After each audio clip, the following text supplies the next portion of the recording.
Hi guys, welcome to Visho info. Medu vada எப்படி செய்கிறதுன்னு பார்க்கலாங்க. வீடியோக்குள்ளே போகிறதுக்கு முன்னாடி நீங்கள் இன்னும் நம்ம சேனலில் சப்ஸ்கிரைப் பண்ணனா சப்ஸ்கிரைப் பண்ணுங்கள். அப்படியே பக்கத்தில் இருக்கிற பெல் ஐக்கானை கிளிக் பண்ணுங்கள். அப்போ தான் நான் போஸ்ட் பண்ணுற வீடியோ எல்லாத்தையும் நீங்கள் உடனே பார்க்கலாம். வீடியோக்குள்ளே போகலாங்க. வடை மாவுக்கு தகுந்த உப்பு சேர்த்திக்கலாங்க. மிளகு சீரகம் இடித்து வச்சுருக்கேங்க. உங்களுக்கு முழுசாக வேணால் கூட போட்டுக்கலாங்க. இப்போ அதை சேர்த்திக்கலாங்க. இஞ்சி பொடி பொடியாக கட் பண்ணி வச்சுருக்கேன், அதையும் இப்படியே ஊற்ற மாதிரி சேர்த்திக்கலாங்க.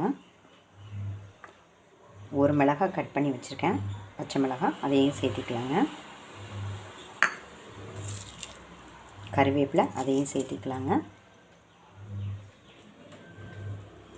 வெங்காயம் பொடி பொடியாக கட் பண்ணி வச்சுருக்கேன், அதையும் சேர்த்திக்கலாங்க. உதுத்து விட்ட மாதிரி போட்டுக்கலாங்க.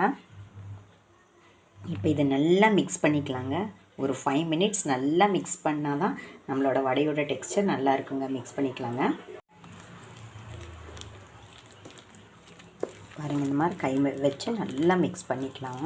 அப்போ தான் நம்ம வடை கரெக்டாக ஃப்ளஃபியாக வருங்க.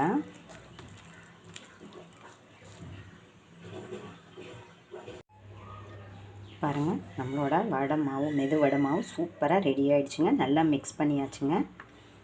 இந்த மாதிரி ஒரு கப்பில் தண்ணி வச்சுக்கோங்க. வெறும் வாட்டர் தாங்க, வேறு ஒன்றும் இல்லைங்க. இதை வந்து இப்போ இது தண்ணியில் நம்ம கையை தொட்டு வடை போட்டுடலாங்க. ஷேப்பாக வர்றதுக்காக தாங்க, வேறு ஒன்றும் இல்லை. பாருங்கள், இந்த மாதிரி கையை நினச்சிட்டு இந்த வடை மாவை எடுத்து இப்படி ஓரமாக இப்படி இருந்து இப்படி எடுத்து இப்படி நம்ம போட்டுக்கலாங்க. அதே ஷேப் வந்துடுங்க. இப்போ போட்டுக்கலாங்க.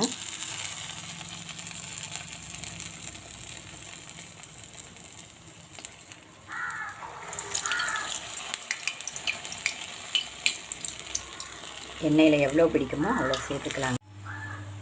நம்மளோட வடை வெந்துருச்சுங்க. இப்போ அதை திருப்பி போட்டுக்கலாங்க. ஒரு நிமிஷம் கழித்து இந்த மாதிரி திருப்பினோம்னா நம்மளோட வடையோட டெக்ஸ்சர் கரெக்டாக வருங்க. இல்லாட்டி சரியாக வராதுங்க. இன்னும் ஒரு நிமிஷம் வேகட்டுங்க. கீழே வெந்துருச்சு, இப்போ மேலே வெந்துருச்சு, கீழே வேகிறக்காக திருப்பி போட்டிருக்கோம். இன்னும் ஒரு நிமிஷம் கழித்து எடுத்துடலாங்க. கரெக்டாக பார்த்து எடுத்தோம்னா ஷேப்பு கரெக்டாக வருங்க. நம்மளோட மெது வடை சூப்பராக ரெடி ஆகிடுச்சுங்க. இதை ஒரு பிளேட்டுக்கு மாற்றிக்கலாங்க. எல்லாரோட ஃபேவரட் மெது வடை சூப்பராக உளுந்து வடை மெது வடை எப்படி வேணால் சொல்லாங்க. அருமையாக ரெடி ஆகிடுச்சுங்க. நம்ம உளுந்து அரைக்கும் போது பதமாக பக்குவமாக அரைச்சோம்னா வடையோட டெக்ஸ்சர் சூப்பராக இருக்குங்க. வெளியே ரோஸ்ட்டாக உள்ளே சாஃப்டாக நமக்கு பிடிச்ச மாதிரி இல்லைங்க, எல்லாருக்கும் பிடிச்ச மாதிரி இருக்குங்க. உடம்புக்கு சத்தான சுவையான மெதுவடை, அதாவது உளுந்து வடை சூப்பராக ரெடி ஆயிடுச்சுங்க. எல்லாரோட ஃபேவரட் மெதுவடைக்கு மேட்ச் வந்து எவ்வளவோ சட்னி இருந்தாலும் தேங்காய் சட்னியை வச்சு சாப்பிட்டா சூப்பராக இருக்குங்க. மற்றபடி உங்களுக்கு எந்த சட்னி பிடிக்குமோ நீங்கள் அதை தொட்டு சாப்பிட்லாங்க.